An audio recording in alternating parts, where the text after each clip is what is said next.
बिस्मिल्लाहिर्रहमानिर्रहीम, अस्सलाम वालेकुम। फ़र्स्ट ईयर का जो नया सिलेबस आया है, उस नए सिलेबस में इस वक्त बच्चों को MCQs में बहुत सारे प्रॉब्लम्स आ रहे हैं कि सर MCQs एक्सरसाइज वाले आएंगे या एक्सरसाइज के अलावा आएंगे, और MCQs बोर्ड के पेपर्स में किस टाइप के आएंगे। तो मैं हूं आपका फ़िज़िक्स का टीचर इंजीनियर मोहम्मद उस्मान मुगल। अल्हम्दुलिल्लाह मुझे टीचिंग फील्ड में ऑलमोस्ट 13 ईयर्स हो चुके हैं और मैं पाकिस्तान के डिफरेंट इंस्टीट्यूट्स में एंट्री टेस्ट और FSC लेवल को टीच करता रहा हूँ और कर रहा हूँ स्टिल। और अब अपनी टीचिंग में, ऑनलाइन टीचिंग में, मैं ये चैप्टर वाइज MCQs की सीरीज़ लाया हूँ। तो इन MCQs की सीरीज़ में आप जिस भी बोर्ड से ताल्लुक़ रखते हैं, ठीक है, आप पंजाब बोर्ड से हैं, आप सिंध बोर्ड से हैं, आप KPK से हैं, ठीक है, इसके अलावा आप A लेवल के स्टूडेंट्स हैं या आप किसी एंट्री टेस्ट के पेपर को देने जा रहे हैं, ये MCQs जो चैप्टर वाइज होंगे, ये हर बच्चा MCQs को समझ सकता है। तो बहुत ही आसान और अपने एक्सपीरियंस की बेस के ऊपर मैं आपको छोटी छोटी टिप्स बताऊंगा जिससे आपके MCQ स्ट्रॉन्ग होंगे। बच्चों की हमेशा से यही शिकायत होती है कि सर MCQs की समझ नहीं आती। MCQs की क्यों नहीं समझ आती भाई? MCQs को आपने समझना है तो समझ आएगी ना। हम कहते हैं कि यार हमने MCQ की स्टेटमेंट पढ़ी, ठीक है, अच्छा जो सी ऑप्शन पे देख लिया, ठीक है, जो ऑप्शन अच्छी लगी बस उसके ऊपर टिक कर दिया, या वो क्या नाम है, वो अब अपनों को मंत्र बनाया होता है, ठीक है, वो मंत्र पढ़ा तो जो सी ऑप्शन पे आ गई उंगली तो उसके ऊपर टिक कर दिया। ऐसे नहीं है भाई। MCQs को समझने के लिए आपको उस टॉपिक का बैकग्राउंड थोड़ा सा पता होगा तो आप MCQ करेंगे ना। तो लिहाजा खैर, आप जब ये MCQs का सेशन मेरे साथ स्टार्ट करेंगे तो इंशाल्लाह आपको बहुत सारी चीज़ें ऐसी हैं जो क्लियर हो जाएंगी और आपके MCQs गलत नहीं हुआ करेंगे। मगर ये है कि MCQs आएंगे आपको प्रैक्टिस से। अगर आप प्रैक्टिस नहीं करेंगे और आप रट्टा मारेंगे ना तो MCQs को रट्टा नहीं बजना, ठीक है। तो अब हम टाइम को ज़ाया किए बगैर स्टार्ट करते हैं। हमारा पहला MCQ है the purpose of study and discoveries in physics. ये हमारा मेजरमेंट्स का चैप्टर है, इस मेजरमेंट के चैप्टर में से। अच्छा, the purpose of study and discoveries in physics. लो जी, फिजिक्स के अंदर जो स्टडी और डिस्कवरीज होती हैं उनका पर्पज़ क्या है। देखिए ना, अब MCQ को समझना भी है, टाइम थोड़ा सा हमारा लगेगा MCQs को समझने में, मगर ये है कि जब आपकी तरतीब बन जाएगी ना, रूटीन बन जाएगी समझने की, तो मैं कहता हूँ फिर काम ही बम हो जाना है, ठीक है ना, बम। तो चलो जी, the purpose of study and discoveries in physics. अच्छा, the probing of interstellar spaces. क्या हमारा फिजिक्स के अंदर जो डिस्कवरीज और जो स्टडी है उसका मेन पर्पस सिर्फ ये है कि हम स्पेस की चीज़ों को एक्सप्लोर करें? नहीं, हम स्पेस तक तो एक्सप्लोरेशन नहीं रख रहे अपनी। अच्छा, इसका मतलब ये कोई बेस्ट ऑप्शन नहीं है। Neglect those options which can not be the answer. और दूसरी लाइन ये होती है कि चूज द बेस्ट आंसर। कभी कभी MCQ के अंदर सारी ऑप्शन आपको ऐसे लग रहा होता है कि यार सेम होती है, तो हमें बेस्ट आंसर को चूज करना पड़ता है और उन ऑप्शंस को निगलेक्ट कर दें जो आंसर नहीं हो सकते। इसके लिए लाइन है, neglect those options which can not be the answer. अच्छा जी, तो the betterment of man kind, इंसानी ज़िंदगी को बेटर बनाना। तो जाहिर बात है फिजिक्स की बदौलत हमारी जो ज़िंदगी है वो बहुत ज़्यादा बेटर बनी है, इसमें तो कोई शक नहीं है। इसका मतलब ये ऑप्शन सही है। अच्छा, आगे देखते हैं। The development of destructive technology in the warfare. हमारी जो रोज़मर्रा की चीज़ों में जो चीज़ें हमारी टेक्नोलॉजी को नुकसान पहुंचाती हैं, क्या हम उनकी सिर्फ स्टडी करते हैं? नहीं, ऐसा तो नहीं है। अच्छा, और एस्थेटिक्स ऑफ द वर्ल्ड। क्या ब्यूटी, जो पूरी दुनिया की ब्यूटी है, हम सिर्फ उसकी डेवलपमेंट कर रहे हैं? इसमें नहीं भाई।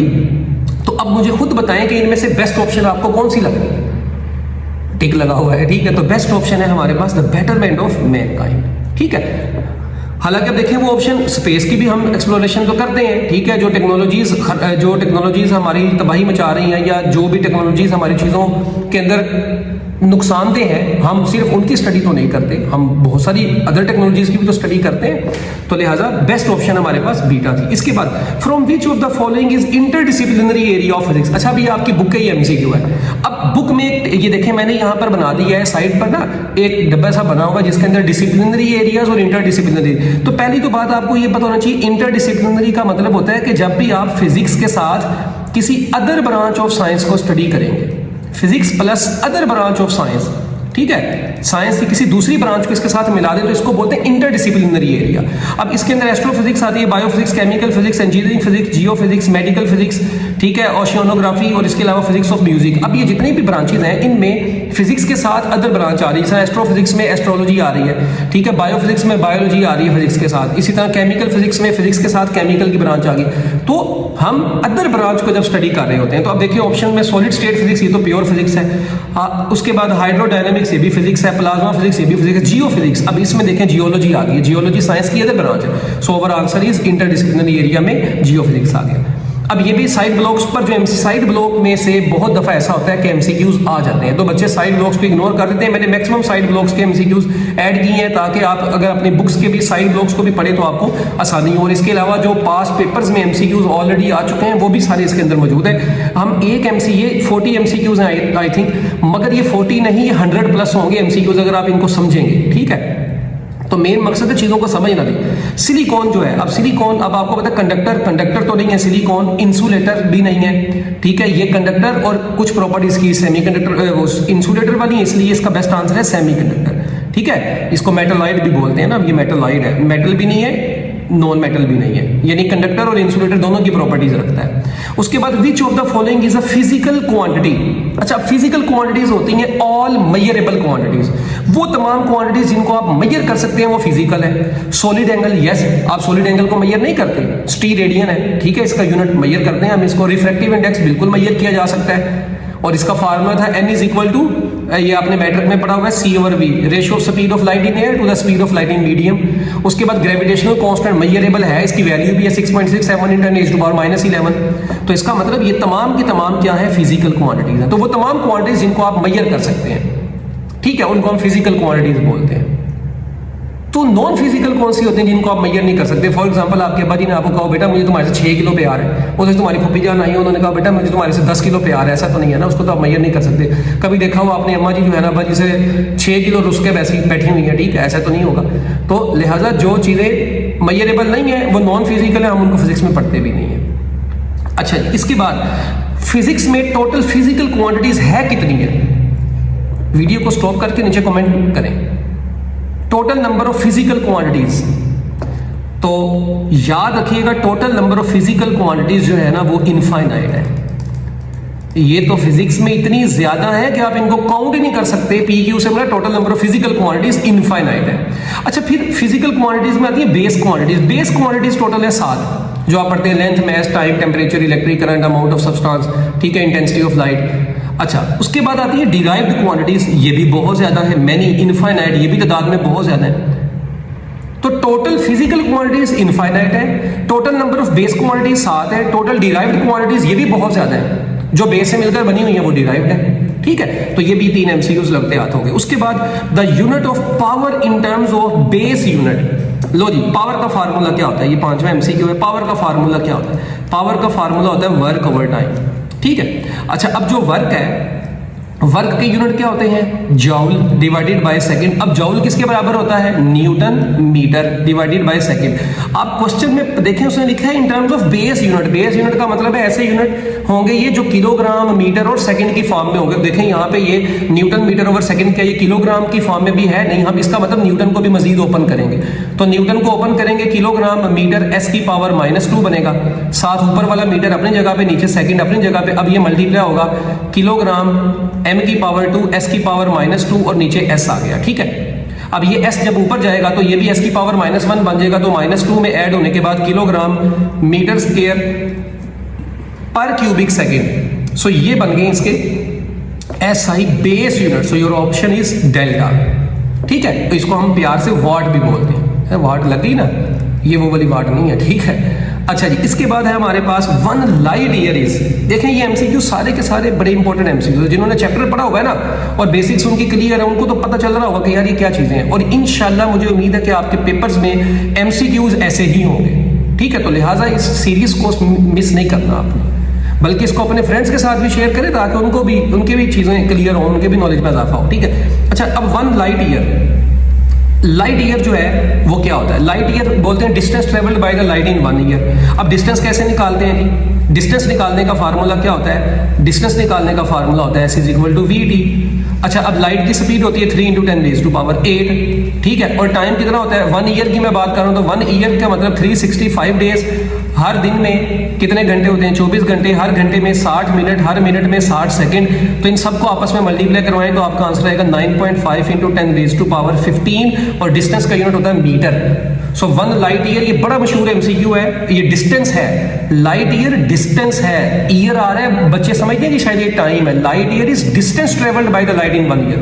सो अक्सर औकात आता है जी लाइट ईयर का यूनिट क्या है, मीटर। अच्छा, लाइट ईयर की डायमेंशंस क्या है, तो आपको पता है लेंथ की डायमेंशंस एल होती हैं, तो ये भी याद रखिएगा, इसके ऐसा यूनिट मीटर है और इसकी डायमेंशंस स्क्वायर ब्रैकेट में, आपको पता है स्क्वायर ब्रैकेट्स में डायमेंशंस को लिखा जाता है, तो इसकी डायमेंशंस कैपिटल एल होगी।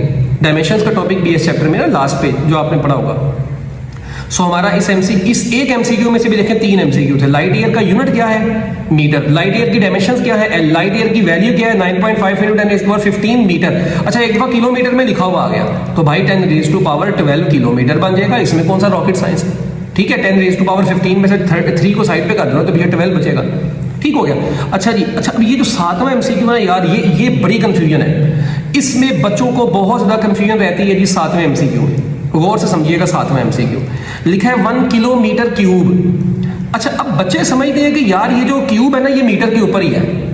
याद रखें, आपने conventions for indicating the units पढ़ा होगा, उसमें जो पावर होती है ना, वो यूनिट के ऊपर अगर जो लिखी है वही उसकी प्रीफिक्स के ऊपर भी होती है। यानी कि 1 किलोमीटर का मतलब है किलोमीटर का होल क्यूब।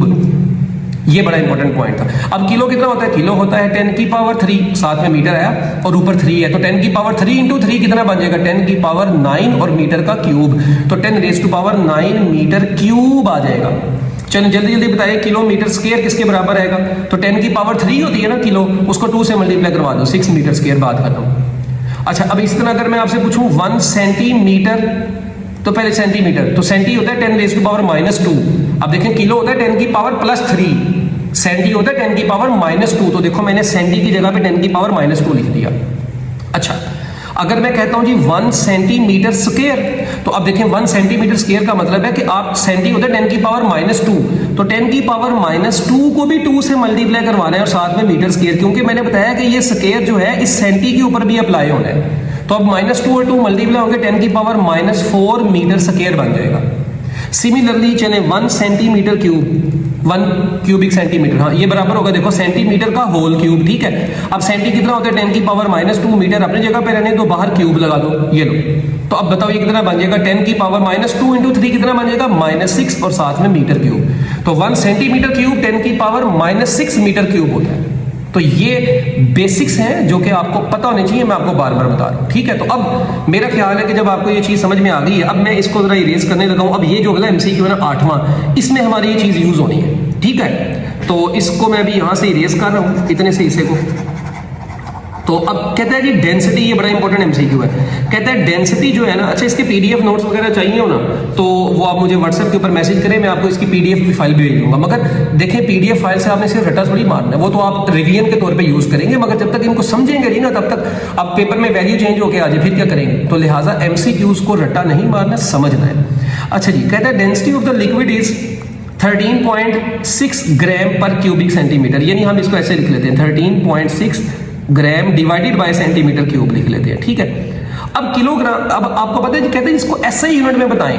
अब डेंसिटी का जो एसआई यूनिट होता है वो क्या होता है, हाँ जी, डेंसिटी का एसआई यूनिट क्या होता है, इसको मैं थोड़ा सा नीचे कर रहा हूं। डेंसिटी का एसआई यूनिट होता है kilogram divided by metre cube. इसका मतलब देखें, हम 13.6 को भी नहीं छेड़ेंगे, हमें क्या करना है, इस ग्राम की जगह पे किलोग्राम लेके आना है।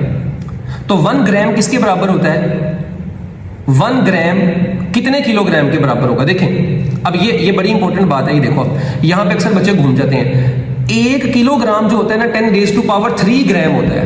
1 kg इज इक्वल टू 10⁻³ ग्राम, तो 1 ग्राम किसके बराबर होगा, 10⁻³ किलोग्राम, ठीक हो गया। तो 1 ग्राम में 10⁻³ किलोग्राम होते हैं। तो हम क्या काम करेंगे, जब ग्राम को किलोग्राम में कन्वर्ट करेंगे 10⁻³ kg ऊपर लिख देंगे, ये जी की जगह पे ये आ गया, ठीक है। अच्छा, सेंटीमीटर क्यूब मैं आपको पहले ही बता चुका हूँ 10⁻6 क्यूबिक मीटर है। तो अब ये 10⁻6 है, ऊपर जाएगा तो +6 हो जाएगा, तो -3 + 6 प्लस का 3, तो हमारे पास आंसर आ जाएगा 13.6 × 10⁻3। तो जब आप इसको, यानी ये 1000 बन गया, 10⁻3 का मतलब है 1000, तो जब आप इसको मल्टीप्लाई करवाएंगे तो ये 13600 बन जाएगा। तो कौन सी ऑप्शन बनती है हमारे पास, चार्ली ऑप्शन बनती है। तो देखिए ऑप्शंस आंसर लगाने में जल्दी नहीं करनी, जब आपकी प्रैक्टिस हो गई होगी ना, आप ये एमसीक्यू लेस देन 1 मिनट में कर सकते हैं। अगर मुझे एमसीक्यूज को सोल्व करने में भी टाइम लग रहा है, उसकी वजह ये है कि मैं आपको समझा भी रहा हूँ। आपने पेपर में बैठे किसी को समझाना थोड़ी है, आपने तो पेपर में बैठे दस्ती दस्ती आंसर लगाने हैं, तो वो आंसर तब भी लगने हैं जब आपको प्रैक्टिस होगी इन चीज़ों की। ठीक हो गया, चलो आ जाओ आगे। ये देखो, कहता है जी which units are use to measure distance and speed at sea level. अब देखें एक सब जो सी लेवल नहीं पढ़ते वो कहते हैं डिस्टेंस है, डिस्टेंस का यूनिट मीटर है, स्पीड का यूनिट मीटर पर सेकंड है, ए ऑप्शन लगाओ। उसके बाद जब वो आगे गौर से देखता है कोई बच्चा, कहता है वो हो यार आगे तो सी लेवल लिखा हुआ था, पै गया जे पका। तो सी लेवल के ऊपर आपकी बुक में ये लिखा भी हुआ है कि जो डिस्टेंस है वो नॉटिकल माइल में लिया जाता है और जो स्पीड्स है वो नॉट में ली जाती है। और मैंने इनके बारे में तो इसका मतलब nautical mile and not, Connaught भी इसको बोलते हैं, जो मर्जी बोल दें, ये हमारे पास डेल्टा ऑप्शन। अब यहाँ पर मैंने आपकी इन्फॉर्मेशन के लिए लिख दिया कि नॉटिकल माइल जो होता है ये इसमें कि किसके बराबर होता है, 1.852 किलोमीटर के बराबर होता है। और जो ये स्पीड होती है ये 1 नॉटिकल माइल पर आवर होती है। जिस तरह आमतौर पर हम मीटर पर सेकेंड बोलते हैं ना, ये नॉटिकल माइल पर आवर में मेजर किया जाता है, 1 नॉट जो होता है। ठीक है, तो ये आपको दोनों ये भी पता होने चाहिए, एमसीक्यूज के अंदर ये भी पूछा जा सकता है। ये इन्फॉर्मेशन बेस्ड भी है मगर आपको नॉलेज होना चाहिए इतना सा भी। उसके बाद the number of significant figures of any measurement are defined as. तो सिग्निफिकेंट फिगर्स का आपने टॉपिक पढ़ा है, accurately known digits and first doubtful digit are called significant figures. तो हमारे पास ये ऑप्शन है, 4 ऑप्शन, वेरी सिंपल आंसर। अच्छा, अब सिग्निफिकेंट फिगर्स के अगर आपने रूल्स पढ़े हैं तो रूल्स में देखें ये कहता है जी बताएं इसमें कितने नंबर ऑफ सिग्निफिकेंट फिगर्स। तो इसमें तो पहला रूल ही लगेगा all non zero digits are significant. तो टोटल कितने नंबर ऑफ कितने नॉन जीरो डिजिट्स हैं, ये सारे के सारे नॉन जीरो डिजिट्स हैं, 1 2 3 4। So over answer is 4 significant figures, simple सा। अच्छा, फिर मैंने ये एमसीक्यूज तरतीब में इसलिए लगा दिए कि हमारे रूल्स भी रिवाइज हो जाए, एमसीक्यूज भी झूले लाल हो जाए। ठीक है, अच्छा, the number of significant figures in measured mass. अच्छा, अब देखें हमें पता है नॉन जीरो डिजिट की लेफ्ट साइड वाले जो जीरोस हैं ये सिग्निफिकेंट नहीं होते। तो नॉन जीरो डिजिट की लेफ्ट साइड वाले जीरो सिग्निफिकेंट नहीं है, बाकी 5 4 3 तीनों सिग्निफिकेंट है। सो हमारा आंसर है 3। उसके बाद the number of significant figures in the measured mass, ये मैस है। अब देखें ये जीरोस जो आखिर पे आपको 3 जीरोस नजर आ रहे हैं ये डेसिमल के बाद। देखें नॉन जीरो डिजिट की लेफ्ट साइड वाले जीरो सिग्निफिकेंट नहीं है, नॉन जीरो डिजिट की राइट साइड वाले जीरो सिग्निफिकेंट होंगे अगर वो नंबर डेसिमल की फॉर्म में लिखा। देखें यहाँ पे इशारिया आ गया ना, तो इशारिये के बाद वाले जीरोस हैं ये 2 जीरो इशारिये के बाद आ रहे हैं और नॉन जीरो डिजिट के भी बाद आ रहे हैं, तो ये जीरो सिग्निफिकेंट होंगे। तो total number of significant figures इसमें कितने होंगे, 5 हो गए। So over answer is 5। उसके बाद अब देखें सेम यहाँ पर भी ऐसे ही है, ये 2500 के आगे ना यानी 2500 के आगे पॉइंट डाल के फिर जीरो, इसका मतलब ये डेसिमल, ये नॉन जीरो डिजिट के बाद वाले जीरोस हैं और डेसिमल भी आ गया। So all zeros are significant. तो टोटल यहाँ पे सिग्निफिकेंट फिगर्स कितने हो जाएंगे, 5 हो जाएंगे। ठीक है, अच्छा इसी तरह ये बड़ा मशहूर एमसीक्यू, ये पास पेपर्स में से उठाया हुआ एमसीक्यू। ठीक है, कहता है how many number of zeros in the, ये वाली मेजरमेंट में 7.4। तो ये तभी बता दिया कि जितने भी जीरोस अगर नॉन जीरो डिजिट के बाद आ रहे हो डेसिमल के बाद आ रहे हो तो वो सिग्निफिकेंट होंगे। तो यहाँ पे तो आगे 5, ये तो आगे 5 सिग्निफिकेंट फिगर्स। ठीक है, total number of significant figures 5 है, मगर क्वेश्चन नहीं जो बच्चे पढ़ते हैं ना गौर से वो परेशान होते हैं। फिर ये देखें उसने क्या पूछा है, how many number of zeros. अब उसे टोटल सिग्निफिकेंट फिगर्स नहीं पूछे, number of zeros are significant. तो देखो इसमें तो 3 जीरोस हैं, तो ये 5 सिग्निफिकेंट फिगर है, मगर नंबर ऑफ जीरोस तो 3 जीरोस आर सिग्निफिकेंट। तो 3 एक ऑप्शन तो ये होगी हमारे पास कि पहले वाले में 3 जीरोस जो हैं वो सिग्निफिकेंट हैं रूल्स के मुताबिक। अच्छा, दूसरे वाले में कहता है बताओ 8000 किलोग्राम में कितने सिग्निफिकेंट फिगर्स हैं, मगर उसने आगे कंडीशन भी दे दी है कि जो लेटर क्वांटिटी है उसमें जो लीस्ट काउंट है उसका 1 kg है। अच्छा देखें ये 2 बातें हैं, अगर तो ये लिखा होता है 8.000 तो आंखें बंद करके आपने कहना था total number of significant figures are 4, मगर अगर ये लिखा हो 8000 तो इसको अब आप देखें ये था डेसिमल वाला। मैं आपको भी बता चुका हूं ऐसे जीरो जो नॉन जीरो डिजिट की राइट साइड पे हो डेसिमल के बाद भी हो वो सिग्निफिकेंट होंगे। अब ये जीरोस राइट साइड पे तो है मगर डेसिमल नहीं है इसमें, तो ये जीरो सिग्निफिकेंट नहीं होंगे। तो इसमें सिग्निफिकेंट फिगर एक ही है 8, जस्ट ये। मगर अगर क्वेश्चन में तीसरी इसमें टाइप ये है कि अगर लीस्ट काउंट दिया हो आपको, यानी कि वो कह रहा है 8000 किलोग्राम में, वो ऊपर मैंने लिख दिया सॉरी, कितने सिग्निफिकेंट फिगर्स हैं, अगर लीस्ट काउंट 1 kg है तो आपने क्या काम करना है, चुप करके लीस्ट काउंट से डिवाइड कर देना है।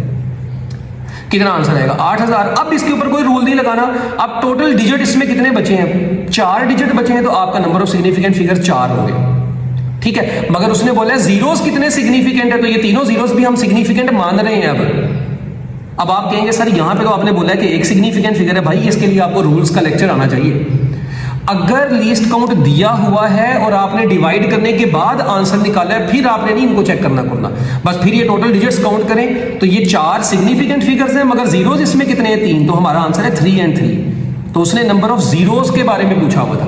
तो ये एमसीक्यू बड़ा ट्रिकी था, इसको बड़े अच्छे तरीके से अब आपने कर लेना है। इस वीडियो को दोबारा से बैकवर्ड करेंगे तो आपको चीज समझ आ जाएगी जो मैं बोलने की कोशिश की है। मैं एक बार रिवाइज कर देता हूं। देखें, अगर जीरोस डेसिमल की राइट साइड पर हैं और नॉन जीरो के बाद हैं तो all zeros are significant. Total significant figure 4 है और इसमें जो जीरोस हैं वो 3 सिग्निफिकेंट है। ठीक है, अच्छा अगर लिखा हुआ है 8000, सिर्फ कोई लीस्ट काउंट भी नहीं दिया हुआ, तो आपने कहना है कि इसमें टोटल सिग्निफिकेंट फिगर 1 है और कोई भी जीरो सिग्निफिकेंट नहीं है।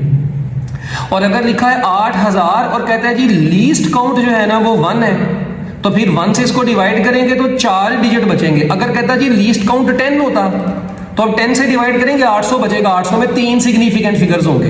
अगर लीस्ट काउंट वो कहता जी 100 है तो 100 से डिवाइड करेंगे 80 बचेगा, 80 में कितने डिजिट बचते हैं? 2, तो 2 सिग्निफिकेंट फिगर्स। ये आपकी बुक में लिखा भी हुआ, जाओ मैं तुम्हें बता दिया। ठीक है, तो इसका मतलब जैसे जैसे लीस्ट काउंट बढ़ता है number of significant figures reduce होते जाते हैं लीस्ट काउंट के इंक्रीज होने से। ये भी एक एमसीक्यू बन गया है। तो लीस्ट काउंट जिस इंस्ट्रूमेंट का जितना ज्यादा होता जाएगा उससे जो मेजरेबल सिग्निफिकेंट फिगर्स हैं उनकी तादाद उतनी कम होती जाएगी। ठीक हो गया। चले जी, इसके बाद है हमारे पास नेक्स्ट बड़ा मशहूर एमसीक्यू है, the time taken by the light to reach from sun to earth. अच्छा, ये बड़े मशहूर एमसीक्यूज हैं और बार बार पेपर में आते हैं। अच्छा, सूरज से जमीन तक आने में जो टाइम लगता है, अब देखें ये तीनों याद रखने हैं। मून से अर्थ तक कितना है? 1 मिनट 20 सेकंड। सूरज से अर्थ तक कितना है? 8 minute 20 second. Pluto to earth तक कितना है? 5 घंटे 20 सेकंड। ठीक हो गया, तो ये आप लोगों ने याद रखना। तो अब सन टू अर्थ पूछा है उसने, तो आपका पास आंसर हो जाएगा 8 मिनट एंड 20 सेकंड।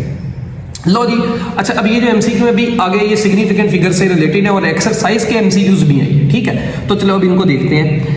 द सम कहता है ये नंबर्स हैं, इनको सम किया है तो बताएं अप टू अप्रोप्रिएट प्रिसीजन आपका आंसर क्या होगा। आप कैलकुलेटर पे ऐड करें इन तीनों को, आप कैलकुलेटर पे इन तीनों को ऐड करेंगे। मैं इधर पहले ही ऐड किया हुआ, ये आपका आंसर आएगा 19.12। अब इसको आपने राउंड ऑफ, अब देखिए राउंड ऑफ डाटा के आपको रूल्स आने चाहिए। राउंड ऑफ डाटा के रूल्स में अगर आपको याद हो कि अगर जिस नंबर को आपने डिलीट करना है, अगर वो डिलीटेड डिजिट 5 से बड़ा होगा तो उसको डिलीट करेंगे तो पीछे वाले में 1 ऐड कर देंगे। अगर आपने जिस नंबर को डिलीट करना है वो 5 से छोटा है तो उसको तो खत्म करें डिजिट को, मगर पीछे वाले को एज इट इज छोड़ देंगे।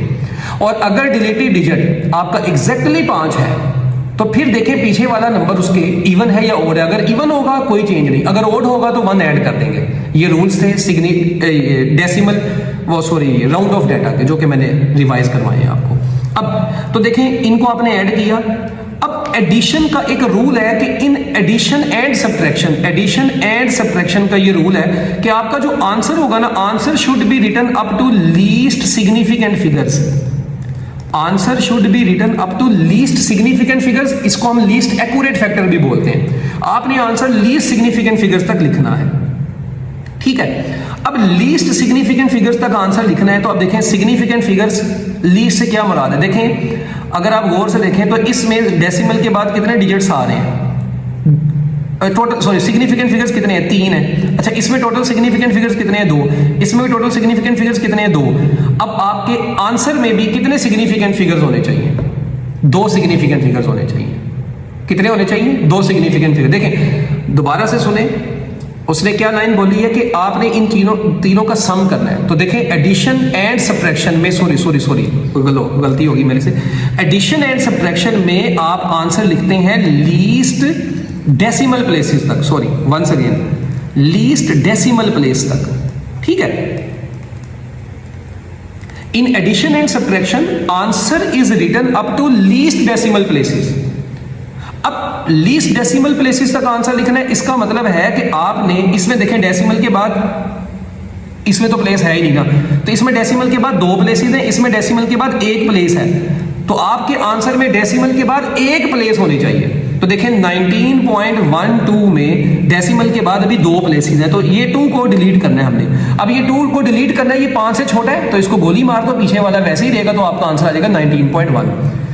तो याद रखें एडिशन एंड सब्ट्रैक्शन जब भी करेंगे तो आंसर जितना मर्जी बड़ा है, हम आंसर कहां तक लिखेंगे? लीस्ट डेसिमल प्लेस तक लिखेंगे। ठीक हो गया। अच्छा जी, इसके बाद नेक्स्ट है बताएं जी इनकी सब्ट्रैक्शन। अब देखिए हमने इनकी सब्ट्रैक्शन की तो अब आंसर क्या आएगा। तो अभी rule same addition and subtraction का ऊपर बता चुका हूं। अब देखिए हमने कैलकुलेटर पे जब इसको सोल्व करेंगे ये आएगा 0.15332 0.15332। अब इतना बड़ा आंसर आया। अच्छा इसमें देखें डेसिमल के बाद कितनी प्लेसेस आ रही हैं, इसमें 3 आ रही है, इसमें कितनी आ रही है, काफी ज्यादा आ रही है। तो हमारे आंसर में डेसिमल के बाद 3 प्लेसेस होनी चाहिए। तो यानी कि यहां तक होना चाहिए हमारा आंसर, यहां तक, ए यहां तक। अब बंदा अगर तो ऑप्शंस में भी बंदा चेक कर लेता है कि यार डेसिमल 3 डेसिमल प्लेस तक कौन सी ऑप्शन है। अब आप यहां पर चेक करें 3 डेसिमल प्लेस तक सिर्फ एक ही ऑप्शन है, तो आपको रूल भी लगाने की जरूरत नहीं पड़ी, आपने डायरेक्ट ही आंसर लगा दिया। तो time management is very important in entry test for every MCQ paper. तो अब आप ये चेक करें कि इसमें मुझे मतलब रूल लगाने की जरूरत नहीं पड़ी। मैं कहता पहले 2 को डिलीट करें 5 से छोटा है, अच्छा 3 को भी डिलीट करें 5 से छोटा है, तो जारी बात है आंसर 0.153 ही आना है, क्योंकि आगे वाले सारे 5 से छोटे हैं तो वो उड़ जाएंगे, पीछे वाले वैसे ही देंगे। तो रूल के मुताबिक भी यही आ रहा है, मगर बताने का मकसद ये है कि हमें रूल भी लगाने की जरूरत नहीं पड़ी, हमने टाइम बचा लिया। हमने कहा यार 3 डेसिमल प्लेसेस तक तो वो तो ऑप्शन ही एक है, तो लिहाजा इस ऑप्शन को टिक करो, कहानी खत्म। ठीक है। अच्छा जी अब आ गया है, ये तो हो गए एडिशन एंड सब्ट्रैक्शन के रूल। अच्छा अब ये आ गए हैं मल्टीप्लिकेशन एंड डिवीजन के, 1 2 3 और भी शायद आ गया है। मल्टीप्लिकेशन एंड डिवीजन का रूल सुन ले। इन मल्टीप्लिकेशन एंड डिवीजन यहां पे जो है ना, यहां पे वो रूल लगना है, answer is written up to least significant figures. इसमें आपने आंसर लिखना है लीस्ट सिग्निफिकेंट फिगर्स तक। तो चलिए अब देखिए इनको आपने मल्टीप्लाई करवाया तो ये इतना बड़ा आंसर आया, मगर आंसर में हमें सिर्फ लीस्ट सिग्निफिकेंट फिगर्स तक जाना है। इसमें कितने सिग्निफिकेंट फिगर्स हैं, 2। इसमें कितने हैं, इसमें 5। तो आपके आंसर में 2 सिग्निफिकेंट फिगर्स होने चाहिए। तो हम इसको राउंड ऑफ करेंगे। अब देखें 8 5 से बड़ा है, जब ये मरेगा तो पीछे वाला 6 7 बन जाएगा। 7 5 से बड़ा है, जब ये मरेगा तो पीछे वाला 6 बन जाएगा। 6 5 से बड़ा है, पीछे वाला जब ये मरेगा तो ये 9 10 बन जाएगा। 10 का 0 खत्म हो जाएगा, 1 पीछे वाले के पास कैरी आ जाएगा। तो 5 के पास जब 1 कैरी आएगा तो 4.6 बनेगा। So your answer is 4.6। Very important MCQ, पीछे करके वीडियो को देख लेना अगर नहीं समझ लगी तो, ठीक है, मगर समझ आ जाएगी। अच्छा अब इनको डिवीजन, तो डिवीजन में भी यही रूल है, आपने डिवाइड किया आपका आंसर आया ये, मगर डिवीजन में देखें इसमें कितने सिग्निफिकेंट फिगर्स हैं, 3, इसमें कितने हैं, 2। आपके आंसर में भी कितने होने चाहिए, 2 सिग्निफिकेंट फिगर्स होने चाहिए। तो इसको राउंड ऑफ करना शुरू करें। 3 और 3 5 से छोटे हैं, वैसे ही खत्म हो जाएंगे, तो 7.5 इज योर आंसर। और वैसे भी देख लें, ऑप्शन देख लें, चेक कर लें, 2 सिग्निफिकेंट फिगर्स वाली एक ही ऑप्शन है। इसमें भी चेक करें 2 सिग्निफिकेंट फिगर्स वाली एक ही ऑप्शन थी, तो रूल भी नहीं लगाना पड़ा। ठीक है। अच्छा आ जाओ मेरा पुत्र, आ जाओ। ये देखो अब इसको भी मल्टीप्लाई करवाया और डिवाइड करवाया, तो आपके पास आंसर आया जी, ये आ गया 488। ठीक है, इनको मल्टीप्लाई और डिवाइड करवाने के बाद अब इसमें कितने सिग्निफिकेंट फिगर्स हैं आप चेक करें, 2। इसमें कितने हैं, इसमें 2 सिग्निफिकेंट फिगर्स है ना। अच्छा इसी तरह अपना ये इसमें कितने सिग्निफिकेंट फिगर्स हैं, 3 बन रहे हैं। अब 100 मीटर है, इसमें कितने सिग्निफिकेंट फिगर्स होते हैं, 1 होता है। ठीक है। अब जरा इस चीज को जरा समझना है अब आपने कि यहां पे चक्कर क्या होने लगा। देखिए the answer to the following mathematical to appropriate number of significant figures. ठीक है। अच्छा अब आपने इनको मल्टीप्लाई करवाया, डिवाइड करवाया, 488 आया। अब इस 488 को आपने भी राउंड ऑफ किया। ठीक है, तो जब आपने इसको राउंड ऑफ करना है तो ये कितना बन जाएगा, 4.9 बन जाएगा इंटू 10⁻²। ठीक हो गया। तो अब आप ये देखें कि 1 सिग्निफिकेंट फिगर तक तो आप इसको लिख नहीं सकते। ठीक है, तो फिर आप क्या काम करेंगे कि सिग्निफिकेंट फिगर तक आप इसको जो लिख सकते हैं वो कितने हैं, 4.9 इंटू 10⁻² है। तो आपका इस एमसीक्यू का आंसर बन गया डेल्टा, 4.9 इंटू 10⁻² मीटर। तो इस तरीके से आप लोगों ने इस एमसीक्यू को भी अच्छे तरीके से कर लेना है। ठीक हो गया। अच्छा जी, इसके बाद नेक्स्ट है, और देखें एक और मजे की बात देखें, ये जो 10⁻² होती है ना, ये सिग्निफिकेंट फिगर्स में काउंट नहीं होती, ये भी याद रखना। 10 की पावर को सिग्निफिकेंट फिगर्स में काउंट नहीं किया जाता। ओके हो गया। एक बार दोबारा से सुन लें। देखें हमारे पास वैल्यू है 488। यार अब मैं इसको 1 सिग्निफिकेंट फिगर तक लिखूं कैसे, चलो मुझे खुद बताओ। मैं लिख ही नहीं सकता। हाँ मैं ये काम जरूर कर सकता हूं, मैं इसको यूं जरूर लिख सकता हूं 4.88 इंटू 10⁻²। मजीद में इसको लिख दूंगा तो ये इसको राउंड ऑफ करूंगा तो मैं 4.9 इंटू 10⁻² लिख देता हूं। अब मैं इसको 5 इंटू 10⁻² लिख दूं, वो ऑप्शन ही यहां पे कोई नहीं है। तो हमें एमसीक्यू को ऑप्शन के लिहाज से भी देखना पड़ता है। ठीक हो गया। तो इसलिए हमारे पास बेस्ट आंसर क्या बन रहा है, 4.9 इंटू 10⁻² बन रहा है। अच्छा जी, इसके बाद अब नेक्स्ट देखें। अब आगे क्या कहता है जी, the length of a steel pipe is in between 0.7 metre to 0.8 metre. Identify from the following the appropriate instrument to be use for an accuracy of 0.001 metre. अच्छा, 0.001 मीटर का मतलब क्या है? 1 मिलीमीटर। ठीक है, अब देखें सवाल कहता है एक स्टील पाइप है, उसकी लेंथ जो है ना वो 0.7 से लेके 0.8 मीटर के दरमियान में है। तो आइडेंटिफाई करें कि कौन सा इनमें से ऑप्शन में से ऐसा इंस्ट्रूमेंट है जिसकी एक्यूरेसी 0.001 मीटर यानी 1 मिलीमीटर हो। अब 1 मिलीमीटर लीस्ट काउंट किसका होता है? हाँ जी, देखें जो हमारे पास 1 मिलीमीटर जो होता है ना वो तो होता है स्क्रू गेज का, वो जिसको हम लोग बोलते हैं 0. क्या बोलते हैं अपना, देखो जो लीस्ट काउंट होता है ना इसका मीटर रॉड का, ये होता है 0.1 कितना होता है? चलो बल्कि एक काम करो ना, पहले मुझे ये बताओ कि लीस्ट काउंट जो स्क्रू गेज का होता था और वर्नियर कैलिपर का 0.01 सेंटीमीटर, ठीक है, स्क्रू गेज का 0.001 सेंटीमीटर और मीटर रॉड का 0.1 सेंटीमीटर। ठीक हो गया। 0.1 सेंटीमीटर का मतलब क्या है? 0.1 सेंटीमीटर का मतलब क्या है? 1 मिलीमीटर। इसका मतलब क्या है? 0.1 मिलीमीटर। इसका मतलब क्या है? 0.01 मिलीमीटर। तो अब मुझे खुद बताओ 1 मिलीमीटर किसका बनता है फिर? और किसका बनता है भाई? मीटर रूल का ही बनता है ना, तो आपका आंसर है मीटर रूल। ठीक हो गया। उसने आपसे पूछा कि बस ऑप्शन बताएं कि कौन सी ऑप्शन है जिसका एक्यूरेसी ठीक है और इंस्ट्रूमेंट की 0.001 मीटर किसकी आती है, तो वो मीटर रॉड है। ठीक है, तो हमारा आंसर है मीटर रॉड। उसके बाद नेक्स्ट बच्चों, the least count of an instrument determines. Least count हमेशा प्रिसिजन के बारे में बताता है। याद रखिएगा, आपने पढ़ा हुआ प्रिसिजन एंड एक्यूरेसी का topic. Precise measurement is one which has less least count, ठीक है, और accurate measurement which has less fractional या परसेंटेज अनसर्टेनिटी। और फ्रैक्शनल अनसर्टेनिटी क्या होती है? Least count divided by measured value. और परसेंटेज अनसर्टेनिटी निकालनी हो तो 100 से मल्टीप्लाई करवा देते हैं। तो हमारे पास जो लीस्ट काउंट होता है वो प्रिसिजन ऑफ द इंस्ट्रूमेंट बताता है, प्रिसिजन ऑफ द मेजरमेंट बताता है। इसके बाद next, the measuring tape has been graduated with minimum scale division 0.2 centimetre. अब कहता है जी एक हमारे पास मेजरिंग टेप है, उसके ऊपर जो मिनिमम स्केल है ना वो 0.2 सेंटीमीटर का है। तो इसका मतलब इससे जो रीडिंग ली जाएगी वो कहां तक होगी? ठीक है, तो अब देखें इस आंसर में, अब हमारा जो देखें सवाल की स्टेटमेंट में उसने बोल दिया मिनिमम स्केल डिवीजन 0.2 सेंटीमीटर है। इसका मतलब स्केल के ऊपर जितनी भी रीडिंग्स होंगी, अब वो मिनिमम 0.2 है तो बाकी सारी 0.2 का मल्टीपल्स होंगी।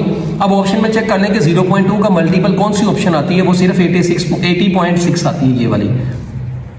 क्योंकि देखें ना एक स्केल के ऊपर मिनिमम डिवीजन, ठीक है, ये स्केल है, मिनिमम डिवीजन वो कहता है 0.2 सेंटीमीटर की, तो अगली 0.4 की होगी, फिर 0.8 की होगी। इसका मतलब 0.2 के मल्टीपल्स ही इसमें चलने हैं।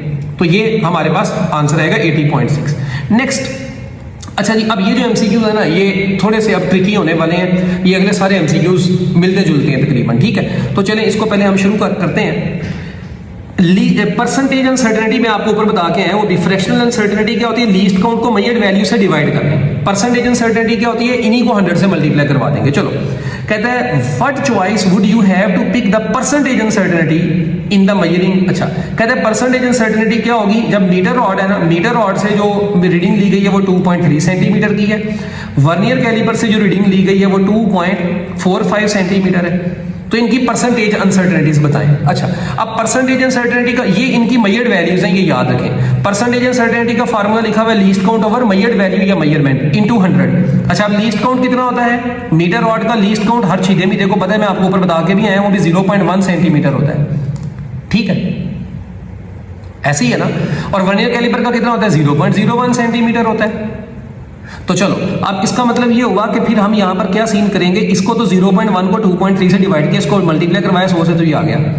अब इसको भी डिवाइड किया, यानी ऊपर लीस्ट काउंट नीचे मेजर्ड वैल्यू इनटू 100, तो आपका आंसर आ गया। तो आपका आंसर आएगा 4.3 और 0.4%। So option is alpha. Very simple MCQ, यानी आपको मेजर्ड वैल्यूज दी हुई थी, लीस्ट काउंट नहीं दिया हुआ, मगर आपको तो पता है, तो दोनों को डिवाइड करें, 100 से मल्टीप्लाई करवाएं, परसेंटेज अनसर्टेनिटी आ गई। इसमें कौन सा कोई रोने वाली बात थी? अच्छा, ये टिडबिट्स में से, साइड ब्लॉक्स में से एमसीक्यू है जी। In printing we use colours which are in number. हाँ जी, देखें तो ये कितने कलर्स हैं? Colour printing uses just 4 colour, cyan, magenta, yellow and black. ठीक है, ये आप कॉम्बिनेशन याद कर लें, ये बड़ा मशहूर एमसीक्यू पेपर्स में कई दफा है। तो 4 ये कलर्स का कॉम्बिनेशन है जो कि यूज होता है, ठीक है, प्रिंटिंग में। उसके बाद नेक्स्ट है, ये लेंथ 2 दी है, कहता है बताएं इन दोनों का डिफरेंस क्या होगा। अच्छा, आप मजे की बात देखें, ऊपर जो मैं आपको रूल बता गया था ना, addition and subtraction, multiplication and division के, वो उस वक्त थे अगर हमारे पास कोई भी नंबर लिखा हुआ है सिंपल, यानी इशारिये में कोई नंबर लिखा है या वैसे नंबर लिखा है, अगर कोई आपके पास वैल्यू प्लस माइनस के साथ लिखी हुई आ गई ना, ये प्लस माइनस के साथ लिखी हुई आ जाए, अगर कोई वैल्यू किसके साथ आ जाए, प्लस माइनस वगैरह के साथ लिखी हुई आ जाए, तो उसमें फिर रूल थोड़े डिफरेंट है। ये टॉपिक है assessment of total uncertainty in final result, ये आपकी बुक में ये टॉपिक है। तो उसमें आपने पढ़ा होगा, देखें जब भी आप इनको सब्ट्रैक्ट करना चाहते हैं, अब आप कहते हैं जी L2 माइनस L1 करना है। अच्छा, 42.9 प्लस माइनस 0.1 और दूसरी है 17.5 plus minus 0.1।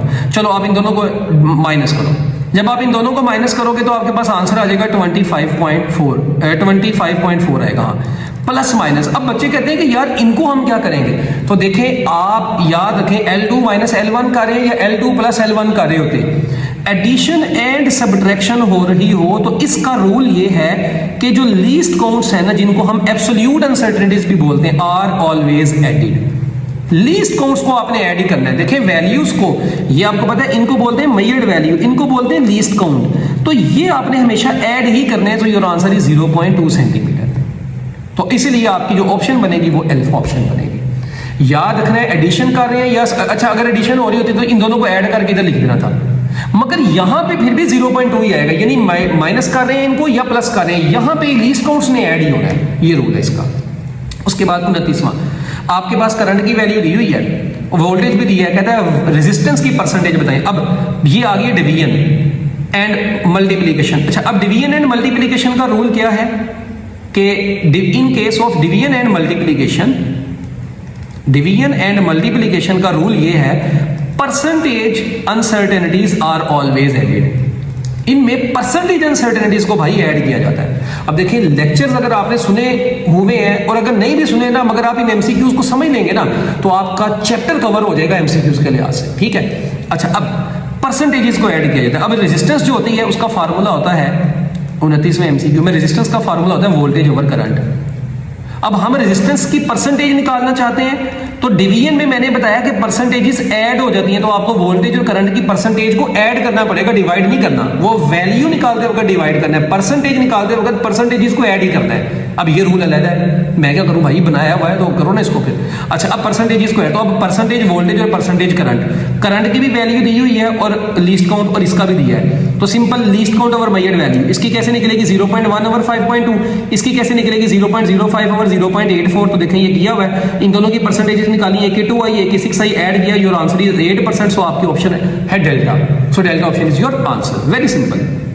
Next, if radius of the sphere is this, volume की परसेंटेज, स्फीयर की बात की है। अब स्फीयर के वॉल्यूम का फार्मूला होता है 4/3 पाई आर क्यूब। अब वॉल्यूम जो है वो r की पावर 3 के डायरेक्टली प्रोपोर्शनल है। अब यहां पे रूल देखें, यहां पे तो ना मल्टीप्लिकेशन हो रही है ना डिवीजन हो रही है, यहां पे तो पावर में कोई चीज आ गई है, तो इसको हम बोलते हैं पावर फैक्टर का रूल। तो पावर में कोई चीज आ जाए तो हम सिंपली क्या करेंगे, हम सिंपली मल्टीप्लाई करवा देंगे, multiply power with percentage uncertainty in are. जिस चीज की पावर है, आर की पावर है, तो आर की परसेंटेज को सिंपली पावर से मल्टीप्लाई करवा देंगे तो वोल्टेज की परसेंटेज आ जाएगी, ये रूल है। तो आप देखें वॉल्यूम में आर की परसेंटेज, अब आर की परसेंटेज कैसे निकलेगी, परसेंटेज आर कैसे निकलेगी 0.01, यानी लीस्ट काउंट ऊपर 2.25 नीचे इंटू 100 करें, आपके पास आंसर कितना आता है, ये मेरा ख्याल है 0.8% आता है। तो जब आपने इसको 3 से मल्टीप्लाई करवाना है तो 1.2% बन जा रहा है। So your answer is 1.2%। अब ये आपकी बुक में है, मगर वो बहुत लेंथी तरीके से उन्होंने किया है और वो वैल्यू निकाली हुई है। यहाँ पे जस्ट हम परसेंटेज के लिहाज से कर रहे हैं और एमसीक्यू मैक्सिमम इसी लिहाज से आता है। अब इसी तरह स्फीयर का कहता है जी, अगर परसेंटेज अनसर्टेनिटी दे दी है आपको, देखें ऊपर वाले में रेडियस दिया हुआ था वैल्यू के साथ और परसेंटेज पूछी थी वॉल्यूम की, यहाँ पे रेडियस की परसेंटेज दे दी है, तो अब हमें पता है volume is proportional to r cube, तो जस्ट परसेंटेज आर को 3 से मल्टीप्लाई करवाएं, तो 0.4 इंटू 3 कितना बनेगा 1.2, तो आपका आंसर आ जाएगा 1.2। ओ भाई ये ऊपर वाले में भी 0.8 नहीं आना, 0.4 ही आना है, सॉरी, ठीक है, इनको डिवाइड करके चेक कर लेना। तो 0.4 इंटू वो करोगे ना 3, तो वो 1.2 ही बनेगा, ये ठीक है, इसको कर लेना। अच्छा जी, इसके बाद है, यानी मैं भाई ये बता रहा हूँ कि सिंपली ये जो आएगा ना 0.4 ही आएगा, तो जब आप इसको मल्टीप्लाई करवाओगे ना ये 0.4% आएगा। इसको 3 से जब आप मल्टीप्लाई करवाओगे, जिस तरह यहाँ पे देखो किया हुआ है, तो वो फिर 1.2 बनेगा। ठीक है। अच्छा जी, इसके बाद ये जो 32वां MCQ है ना यार, ये बड़ा इंपॉर्टेंट है भाई, बड़ा इंपॉर्टेंट MCQ है। कहता है velocity of an object is 2%, percentage uncertainty velocity की दे दी है कितनी, देखें अब परसेंटेज अनसर्टेनिटी वेलोसिटी की कितनी दी है 2%। अच्छा, मास की परसेंटेज कितनी दे दी है 1%। कहता है काइनेटिक एनर्जी की परसेंटेज बताओ भाई। लो जी, अब काइनेटिक एनर्जी का फार्मूला क्या होता है? काइनेटिक एनर्जी का फार्मूला होता है 1/2 mv²। ठीक है। अब 1/2 ये पावर ये यूज नहीं होता ना, ठीक है, ये रूल याद रखें। ये 1/2 जो होता है ना, परसेंटेज निकालते वक्त, वैल्यू निकालते वक्त तो यूज होगा, परसेंटेज निकालते वक्त ये यूज नहीं होता। तो सिंपली मास और वेलोसिटी का स्केयर मल्टीप्लाई हो रहे हैं, तो मल्टीप्लिकेशन में परसेंटेजेस ऐड होती हैं, तो मास और वेलोसिटी की परसेंटेज को ऐड करो, मगर वेलोसिटी की पावर में है 2, तो वो 2 इससे मल्टीप्लाई करवाएंगे वेलोसिटी से। तो ये फार्मूला लिखा है मास की percentage plus 2 times percentage velocity. तो काइनेटिक एनर्जी का फार्मूला ये याद रख लें, परसेंटेज निकालते वक्त ये यूज हुआ करेगा। वो 1/2 वैल्यू निकालते वक्त यूज होता है। ठीक है। अब मास की 1% है, वेलोसिटी की कितनी 2, तो 2 × 2 4, तो 1 + 4 5% is your answer. So your MCQ answer is Bravo. Very important MCQ, ये मैं आपको बता रहा हूँ। इसी तरह आप सफियर का रेडियस में परसेंटेज अगर 2% है, तो देखें वॉल्यूम जो होता है वो सफियर का रेडियस की पावर 3 से डायरेक्टली रिलेट करता है। तो यहाँ पे देखें रेडियस अगर 2% है, तो 2 को 3 से मल्टीप्लाई करवाएं और आंसर विल बी 6%। तो देख लें ये MCQ 3 दफा आ चुका है ऐसा ही, ये पास पेपर से उठाया गया, तो ये बड़ा इंपॉर्टेंट MCQ था। अच्छा, अगर सफियर की बजाय एरिया, सफियर का एरिया पूछ ले, तो एरिया होता है सफियर का 4πr²। तो r की परसेंटेज अगर 2% हो, तो एरिया की परसेंटेज अब 4% होगी। तो ये क्वेश्चन में देख लेना, उसने सफियर का एरिया पूछा है या सफियर का वॉल्यूम पूछा है, कई दफा ऐसे भी होता है। ठीक है, पूछा वॉल्यूम एरिया होता है, तो ये बच्चे कहते हैं हमने तो किताब में पढ़ा 3 से मल्टीप्लाई करवाना है, 3 से करवाओ। ठीक है, तो ये भी जरा देख लीजिएगा। अच्छा, अब अगले MCQ से कुछ डायमेंशन से रिलेटेड।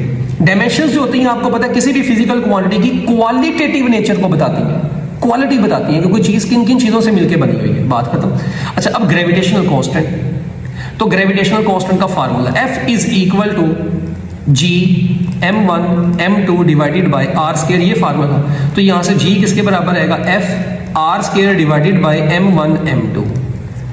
अब फोर्स की डायमेंशंस, डिस्टेंस, फोर्स की डायमेंशंस क्या होती हैं mLT-2।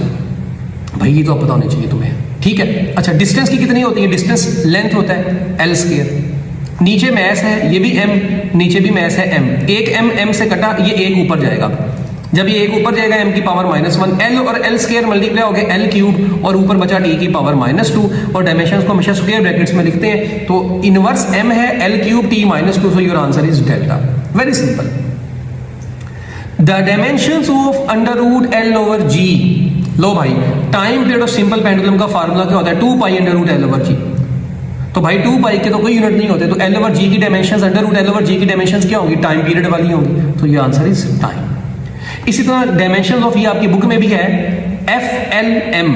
अच्छा, आप देखिए सिंपल सी बात है, अगर आप कहते हैं कि यार हमें फार्मूला ना आता होता, तो देखो √ है, लेंथ का यूनिट क्या होता है? मीटर। G का क्या होता है? ms की पावर -2, ग्रेविटेशनल एक्सेलरेशन। ठीक है, यूनिट के लिहाज से मैं आपको बता रहा हूँ। ये क्या बनेगा जब ये कटेगा? तो ये मीटर से कट गया, s की पावर -2 ऊपर जाएगा तो s की पावर 2 बनेगा, 2 से कटेगा, सेकंड ही बचेगा, तो टाइम ही बचा।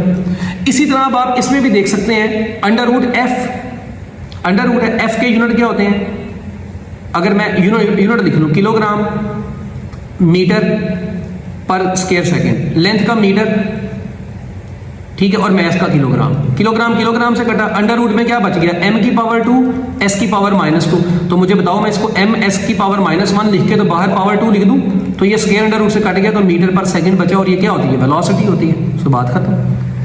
तो आप इसको इस तरीके से भी कर सकते हैं। और वेलोसिटी की डायमेंशंस क्या होती हैं? L/T-1। ये रूल याद रखें, मीटर जहां पे भी नजर आएगा उसकी डायमेंशन में L आएगा, सेकंड की डायमेंशन में T आएगा, और जहां पे किलोग्राम लिखा होगा वहां पे डायमेंशंस में M आया करेगा। यानी कि आप यूनिट्स को देख के डायमेंशंस के बारे में बता सकते हैं डायरेक्ट। ठीक है। उसके बाद the ratio of the dimensions of force and energy. लो जी, एनर्जी या वर्क। चलो अब मेरी बात सुनो। अब कई बच्चे क्या काम करते हैं? Force divided by energy. Energy का मतलब वर्क। अच्छा, अब फोर्स की डायमेंशंस क्या होती हैं? mLT-2। वर्ग की क्या होती है? mL²T-2। T-2 से कटा, m से कटा, तो L ऊपर गया तो एल की पावर -1 यानी कि ये बन गया 1/L, तो आपका आंसर बन गया अल्फा। अब कई बच्चे होते हैं बड़े टेक्निकल होते हैं, वो कहते हैं यार देखो वर्क होता है F इंटू डिस्प्लेसमेंट, डायरेक्ट मतलब दिमाग में करना है ना। अच्छा तो अब वर्क उसने क्या पूछा, फोर्स ओवर वर्क, तो 1/d किसके बराबर आ जाएगा, फोर्स ओवर वर्क यानी फोर्स ओवर एनर्जी, तो 1/, फोर्स ओवर एनर्जी जो है वो 1/, डिस्टेंस है यानी 1/L है। तो खैर आप कर भी सकते हैं, अगर आप ये भी करना चाह यूनिट के जरिए से भी कर सकते हैं। फोर्स का यूनिट न्यूटन होता है और वर्क का क्या होता है, जौल, तो न्यूटन ओवर जौल, जौल किसके बराबर होता है, न्यूटन मीटर, तो इधर न्यूटन से कट जाएगा तो 1/मीटर ही बचेगा। बहुत सारे तरीके हैं, बात ये कि आप यूनिट को देख मतलब यूनिट लिख के भी कर सकते हैं, डायमेंशन लिख के भी कर सकते हैं, बस आपको ट्रिक आनी चाहिए। Identify which pair of the following does not have identical dimensions, बताएं इनमें से कौन सा पेयर है जिसके आइडेंटिकल डायमेंशंस नहीं है। याद रखें वर्क और टॉर्क की डायमेंशन आइडेंटिकल है, एंगुलर मोमेंटम और प्लैंक्स कांस्टेंट की भी डायमेंशंस, प्लैंक्स कांस्टेंट का यूनिट भी जूल सेकंड होता है, एंगुलर मोमेंटम की भी का जो यूनिट है ना वो जूल सेकंड ही होता है, आप अगले चैप्टर्स में पढ़ चुके हैं। Movement of inertia and movement of force, अब मूवमेंट ऑफ फोर्स बोलते हैं टॉर्क को, तो टॉर्क और मूवमेंट ऑफ इनर्शिया ये सेम चीजें नहीं है, ये डिफरेंट चीजें हैं, मतलब इनकी डायमेंशन सेम नहीं होगी।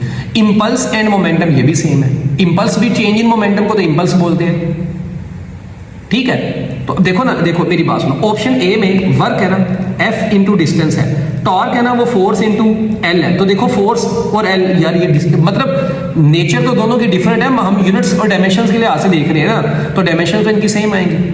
प्लैंक्स कांस्टेंट और इसके यूनिट जूल सेकंड ही बनते हैं, तो जूल सेकंड को आप ओपन करेंगे किलोग्राम मीटर स्क्वायर एस की पावर -2 और ये तो ये बनेगा किलोग्राम मीटर स्क्वायर एस की power -1, dimension ml square t -1 बनेगी, निकाल के चेक कर लो, बेशक यही आती है, ये किलोग्राम मीटर की जगह L, S की जगह पे T आ गया।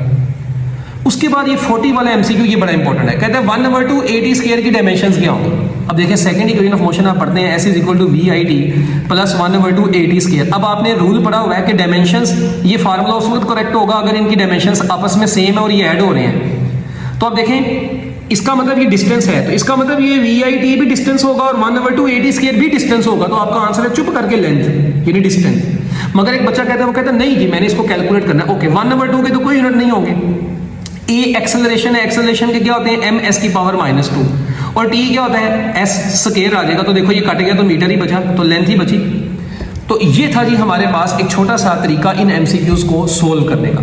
याद रखिएगा डायमेंशन लेस क्वांटिटीज भी हैं, कुछ डायमेंशन लेस क्वांटिटीज भी हैं जिनके ऊपर और नीचे यूनिट सेम हो जाए। For example refractive index n = c/v, तो अब देखें c की डायमेंशन LT -1 और नीचे भी वेलोसिटी की भी LT -1, तो दोनों कट गए, 1 बचा, 1 का मतलब है ये डायमेंशन लेस है, तो refractive index dimension less physical quantity है।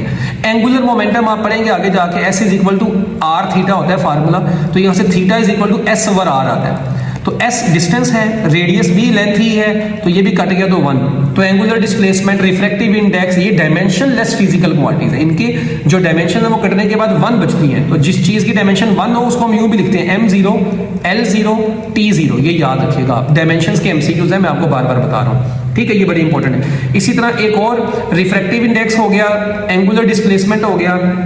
चलो मैं आपको एक और बता देता हूँ, अभी आपने अगले चैप्टर्स में जाके आगे पढ़ना है, कूलम्स कांस्टेंट में भी आप पढ़ेंगे εr = force F air over F medium, ये कूलम्स लॉ में आप पढ़ेंगे। अब देखो जो भी है εr रिलेटिव परमिटिविटी को बोलते हैं, डाइलेक्ट्रिक कांस्टेंट किसको बोलते हैं। अब एयर वाली ऊपर है, फोर्स है, वो देखो ऊपर भी फोर्स है नीचे भी फोर्स है, तो 1 बचेगी इसकी डायमेंशन, तो जिसमें यूनिट्स कटने के बाद यानी कट जाए ना जिसमें, तो वो चीज डायमेंशनलेस में कंसीडर हो, ठीक है। अच्छा फिर एक और बड़ी दोबारा से डायमेंशंस की मैं आपको एक और बात बता दूं, देखें मैंने आपको भी बताया जिस भी चीज की आपने डायमेंशन लिख ली, लेट्स सपोज मैं कहता हूं वॉल्यूम की डायमेंशन लिखे। यार वॉल्यूम का फार्मूला क्या होता है, वॉल्यूम का फार्मूला होता है length into width into thickness यानी हाइट, जो मर्जी कह लो, तो लेंथ का यूनिट भी मीटर, अगले भी मीटर, अगला मीटर, तो मीटर क्यूब। अब मीटर क्यूब तो इसकी यूनिट हो गए, तो डायमेंशंस कैसे लिखेंगे, मीटर की जगह पे L लगा दें, बात खत्म, L3। सिमिलरली अच्छा फोर्स की बात करता हूं मैं, फोर्स F = ma, आपको पता है फोर्स जो होती है ma होती है। अब मैस का यूनिट क्या होता है किलोग्राम, एक्सेलरेशन का क्या होता है मीटर, S की पावर -2। अब यार ये तो पता होना चाहिए तुम्हें, तो अब यहाँ पे डायमेंशंस में डायरेक्ट लिखें, किलोग्राम की जगह m, मीटर की जगह L, S की जगह पे T, पावर्स वैसे ही देंगी। अच्छा अब मैं आपको कहता हूं जी मुझे बताओ वर्क, अब वर्क है, वर्क का फार्मूला क्या होता है फोर्स इंटू डिस्टेंस, तो फोर्स की अभी हमने पढ़ी है mLT -2 है, और डिस्टेंस की होती है एल, तो ये मल्टीप्लाई होंगे तो देखो M L square T minus 2 बन गया। तो इस तरीके से आप डायमेंशंस को यानी यूनिट को देखते डायमेंशन आप डायरेक्ट लिख सकते हैं। तो ये कोई रॉकेट साइंस नहीं थी, ठीक है। तो ये थी एमसीक्यूज के हवाले से बिल्कुल बेसिक चीज़ें जो कि मुझे उम्मीद है कि आपको मैक्सिमम कवर हो गई होंगी।